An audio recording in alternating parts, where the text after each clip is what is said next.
Continuando a aula passada, a gente fez esse exercício, onde a gente define a função soma matrizes, né? Ela recebe duas matrizes como parâmetro, matriz A e B, e vai me retornar uma terceira matriz, a matriz C, que é o resultado da soma da matriz A com a matriz B. Bom, eu vou utilizar esse código aqui para a gente fazer uma atividade de depuração. Então, depuração é um processo em que a gente executa o programa da gente linha a linha, e a cada linha que a gente vai executando, a gente vai verificando como é que está o estado do programa da gente. O que é o estado do programa? O estado do programa são as variáveis do programa que existem, né, naquele momento e o valor que elas estão assumindo. Então, para vocês terem uma ideia melhor do que está acontecendo, né, eu vou começar o processo de depuração. Para iniciar o processo de depuração, a gente tem que definir um breakpoint. Breakpoint, ponto de parada em inglês, né, vai ser o ponto onde a execução do sistema vai parar de ser normal, como seria a execução de um programa normal, e vai entrar no modo depuração, que é quando a gente vai começar a investigar o estado do programa, né. Então, aí, eu marquei o breakpoint clicando com o botão esquerdo do mouse mesmo na linha onde eu quero que comece. Então, aí, eu vou clicar nessa linha e ele vai executar tudo que vem antes de forma normal. No caso, ele não vai executar nada propriamente dito, né? Porque aqui é só uma definição de função, então ele só vai ler a função e vai armazenar essa função na memória para ser executada quando a gente chamar ela. E aí, em vez de apertar no playzinho aqui em cima, eu vou apertar nesse botão, que é o besouro, debug. Então, eu aperto nele. E aí, ele entrou em modo depuração aqui, né? Aqui em cima está o código que a gente escreveu, né? A linha que está para ser executada. Quando a gente mandar executar, ele vai executar, né? E aqui embaixo tem algumas coisas que a gente precisa prestar atenção. Então, do lado esquerdo, tem a pilha de processos que está sendo executado. No caso, a gente está executando o módulo principal, né? Que é o nome do arquivo tutorial.py. Linha 11. Mas vocês vão ver que à medida que eu for entrando dentro das funções, os processos eles vão se empilhando aqui em cima. Como se fosse uma pilha mesmo, né? Que vocês aprenderam lá na aula de algoritmos e estruturas de dados 1. Então, vai empilhando os processos e vai executando aqueles processos à medida que as funções forem sendo executadas e terminadas, né? Ele vai desempilhando os processos. Já aqui do lado direito, a gente vai ter acesso ao estado do programa, as variáveis e os valores que elas estão assumindo em cada momento, né? No momento, não tem nenhuma variável aqui instanciada. Se a gente abrir aqui, vai mostrar já essa função, né? A função que a gente definiu lá em cima, soma matrizes. Mas vamos voltar para o modo depuração. Aí aqui tem um bocado de botão, né? Mas eu vou mostrar apenas alguns deles, os mais importantes. No módulo de depuração, né, a gente fala sobre cada um deles em mais detalhes. Por enquanto, o que é que a gente precisa saber? Tem um botão de stop aqui, de parar, ele vai encerrar a execução do programa. Tem a função de resumir, então se você não quiser mais entrar no modo de depuração, quiser reexecutar o programa até o final, né? E tem dois botões aqui bem importantes. Tem o botão, o step into e o step over. O step into, ele vai fazer com que a gente veja com detalhes a execução daquela linha de código. Por exemplo, se tiver uma chamada de função, ele vai entrar naquela função e vai executar linha por linha e a gente vai vendo. Se tiver uma chamada de função e a gente apertar esse botão aqui, que é o botão do step over, aí ele vai passar por cima. Vai só mostrar o resultado do estado do programa após a execução daquela função. A gente não vai ver o passo a passo da construção daquela função, certo? Então, eu vou começar aqui apertando Step Into. Aí, o que é que aconteceu? Eu acabei de executar essa linha aqui. A próxima que eu vou executar é essa que está selecionada pelo PyCharm, né? E aí, ele executou a linha que criou essa matriz na memória do computador, né? Então, ela já foi criada aqui, o estado do programa foi alterado, né? E aqui do lado ele mostra quais são os valores que a variável m está assumindo no momento. Vou dar outro step into, ele vai criar a matriz N agora, né? A gente pode acompanhar tudo por aqui. E agora, a gente vai entrar dentro de uma função.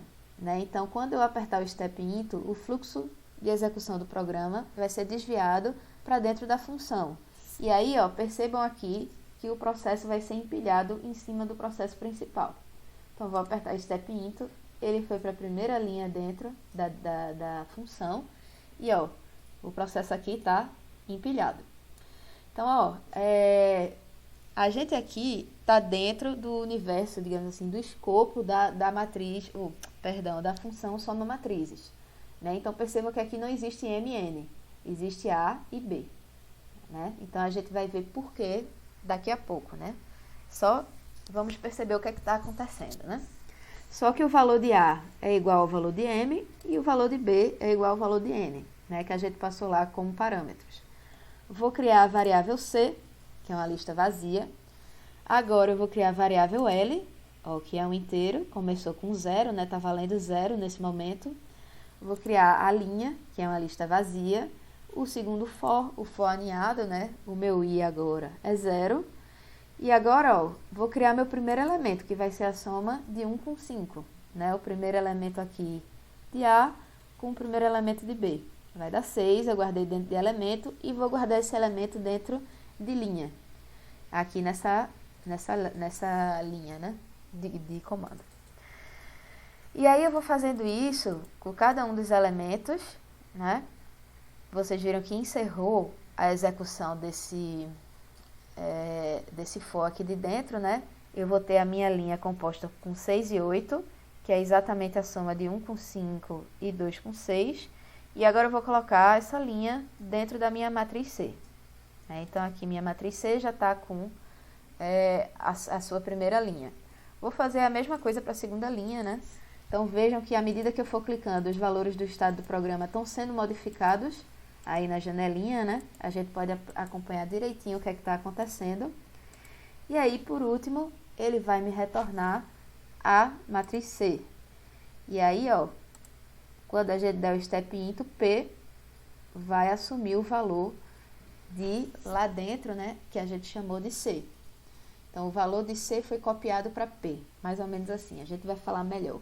Mas percebam que aqui sumiu o processo, foi desempilhado o processo de soma matrizes e do lado direito, todas as variáveis que a gente declarou dentro da função soma matrizes sumiram. Agora a gente só tem acesso a M, a N e a P. E por fim, para finalizar o programa, eu vou chamar a função print para imprimir o resultado de P.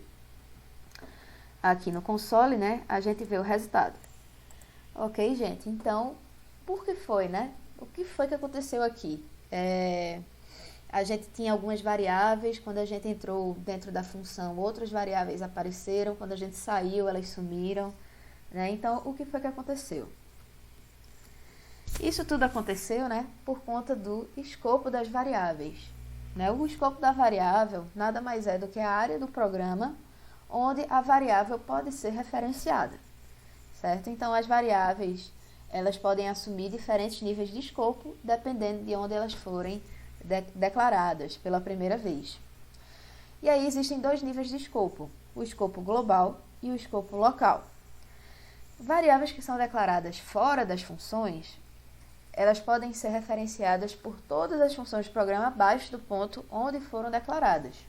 Né? Então, a gente chama esse tipo de variável global. Global justamente porque ela é acessível em qualquer parte do programa e qualquer função pode referenciar ela.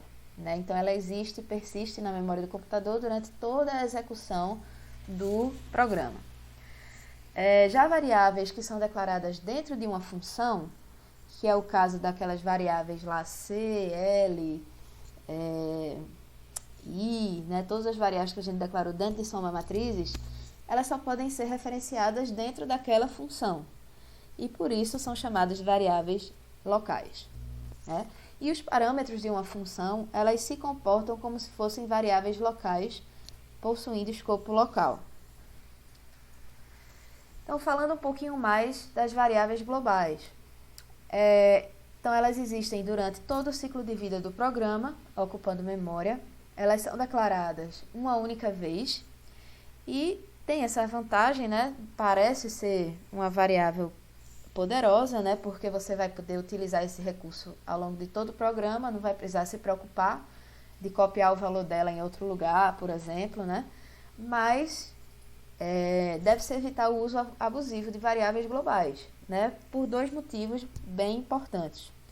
Primeiro, pode penalizar o consumo de memória, né? Então, se você tiver um programa com muitas variáveis globais que armazenem listas, arquivos grandes, né? Então você pode acabar penalizando o consumo dos recursos da máquina, né? Isso é um problema.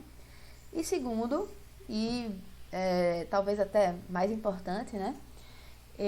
O uso abusivo de variáveis globais pode dificultar a legibilidade e a manutenção do código. Afinal de contas, se são variáveis que podem ser acessadas e alteradas em qualquer lugar do programa, né? Como encontrar onde está o erro? Então, tem várias possibilidades, né? Vários pontos que podem estar gerando o erro que você está buscando.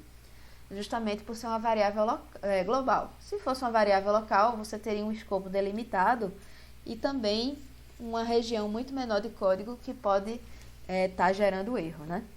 Então, as variáveis globais devem ser evitadas a todo custo, né? A gente pode pensar em fazer o nosso programa somente com variáveis locais. Já as variáveis locais, elas são declaradas dentro de uma função, elas só existem durante a execução da função, por isso não ocupam a memória